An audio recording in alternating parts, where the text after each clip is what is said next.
Bonjour à toutes et à tous, bienvenue sur Grand Lille TV, votre chaîne d'information régionale. En ce vendredi 5 avril, voici en images, en 8 minutes, le journal préparé par la rédaction ce matin. D'abord vos prévisions météo avec globalement un temps en sec, plutôt frais. Ce matin, au lever du jour, 1 ou 2 degrés seulement à Lille. Aujourd'hui et ce week-end, les prévisions annoncent quand même un ciel alternant entre de belles éclaircies puis des perturbations parfois denses. On aura plus ou moins de nuages tout au long de la fin de semaine. Pour les 2 ou 3 prochains jours, pas de précipitations prévues. Parfois de beaux instants de soleil, mais aussi les nuages. Les températures, elles sont de saison. 14 degrés à Lille pour les maximales tout à l'heure. La météo, bien sûr, après ce journal.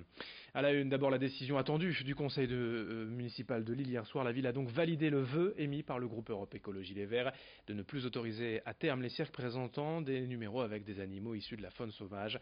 Précisément, la municipalité a exprimé sa volonté de travailler avec les professionnels du monde circassien et experts afin de poursuivre le retrait progressif des animaux sauvages dans les cirques et de veiller aux conditions de vie des animaux. Il ne s'agit donc pas pour l'instant d'une interdiction, mais ça en prend la forme pour les prochaines années. En réaction, je vous propose d'écouter Thierry Ferry, le producteur de la grande fête lilloise du cirque, joint par téléphone. J'essaye d'exprimer fort et clair que c'est un mauvais choix, que c'est une erreur, que le conseil municipal se base sur le choix arbitraire de 3 vétérinaires étrangers qui jamais ne se sont rendus dans leur vie à Lille et qui donc ne peuvent pas apprécier ou critiquer le choix des 2 professionnels qui sont les collaborateurs, les partenaires de la ville de Lille. Nous ne faisons aucune erreur, Grus et moi-même, dans le choix de nos attractions, parce que nous collaborons avec des dresseurs de choix de qualité qui ont été reconnus et qui mènent une carrière internationale. Pour information, aujourd'hui, près de 350 villes françaises interdisent déjà les cirques avec animaux sauvages. 67% des Français se disent d'ailleurs opposés à ces spectacles selon un sondage IFOP pour la fondation 30 millions d'amis. L'actualité du Grand Lille, c'est aussi la mise en œuvre du permis de louer, obligatoire depuis le 1er avril pour les propriétaires de logements dans 22 communes de la métropole lilloise.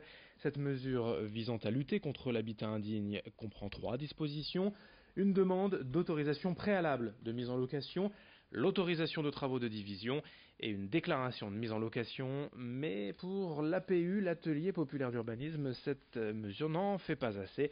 Le permis de louer ne s'applique pas en effet aux bailleurs sociaux ni aux logements conventionnés, ne concerne pas les travaux d'isolation, souvent responsables de l'insalubrité. Dans la région, 10% des logements seraient considérés comme insalubres. Explication au micro d'Idil Gunaï. Sur l'île, il y a eu des précédentes expériences de cet ordre-là sur des quartiers où il y avait de gros enjeux sur l'indécence, à Fives notamment, et sur d'autres secteurs lillois. Ça a été plutôt efficace, c'est-à-dire qu'il y a eu des contrôles systématiques. Maintenant, il y a eu une vraie volonté et donc des moyens mis pour le faire. Est-ce que ce sera le cas dans toutes les communes ? J'en doute un petit peu, administratif, c'est pas vraiment très lourd, hein, c'est une déclaration à envoyer. Ça embêtera un petit peu les propriétaires peut-être, mais c'est pas grand-chose quand même. La mobilisation se poursuit contre la réforme de l'école et le projet de loi du ministre de l'Éducation nationale, Jean-Michel Blanquer. Hier, à Villeneuve-d'Ascq, l'école Chopin, comme d'autres dans la région, était fermée. Les parents d'élèves et enseignants ont manifesté toute la matinée. Car ici, ce qui est prévu à la rentrée, c'est la fermeture d'une classe de maternelle. Une décision déjà actée administrativement, mais les manifestants espèrent encore pouvoir retourner la situation. Hier, ils ont été reçus par l'inspection départementale, puis par le rectorat, sans succès pour l'instant. Ça fait 2 semaines qu'ils occupent l'école tous les matins et entendent bien poursuivre leur action. Vincent Vieillard a rencontré hier ses parents et enseignants mobilisés. La conséquence directe, ça sera sur la direction d'école, puisque le directeur de l'école qui a une décharge, c'est-à-dire une journée par semaine, il est chargé de son travail administratif, de l'accueil des parents, des inscriptions, etc. Il va perdre cette journée hebdomadaire, donc il n'aura plus aucune décharge. Et puis sur les personnels aussi municipaux, puisque les agents territoriaux qui accompagnent les enseignants de maternelle, pour les tout petits, pour les pipis, etc., aura des heures en moins. Donc ça impacte aussi les conditions de travail, mais aussi les conditions d'enseignement pour les collègues. Et puis évidemment, la plus grave, c'est qu'une collègue de l'école maternelle est chassée de cette école. On enchaîne avec toute autre chose dans ce journal, une opération de recrutement originale hier à Lille. La salle de spectacle et de comédie, le Spotlight, s'est associée à L4M pour organiser la toute première session du Recrute Comedy Club. Un entretien d'embauche sur scène en forme d'improvisation théâtrale. Ici, le recruteur n'a pas le CV du candidat sous les yeux. Les deux interlocuteurs se font face sur scène et doivent faire une impro sur un thème imposé. L'objectif, c'est de permettre une première approche plus conviviale, sans la distance et le rapport de force habituel de l'entretien. Deux entreprises ont joué le jeu hier pour cette première session. À l'issue du jeu sur scène, il y a bien sûr un entretien plus traditionnel. Retour sur cette démarche au micro de Vincent Vieillard.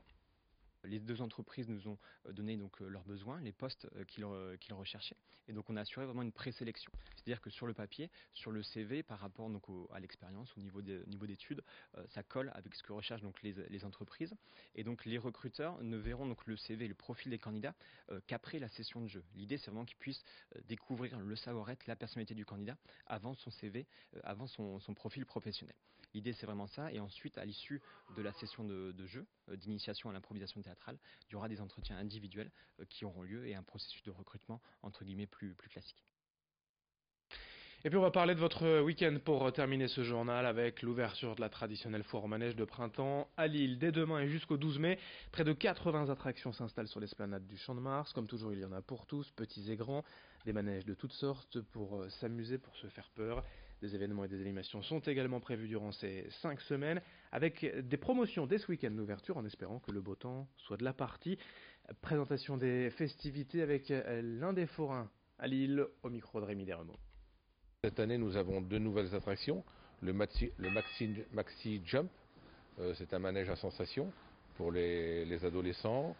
Et après, nous avons un train fantôme assez grand. Nous, on appelle ça des trains fantômes allemands. Et donc, pour toute la famille. On va croiser les doigts pour le soleil, parce que le soleil, c'est très important pour nous. Et donc, par rapport au temps qu'on a eu cette semaine, j'espère qu'on aura le soleil au rendez-vous.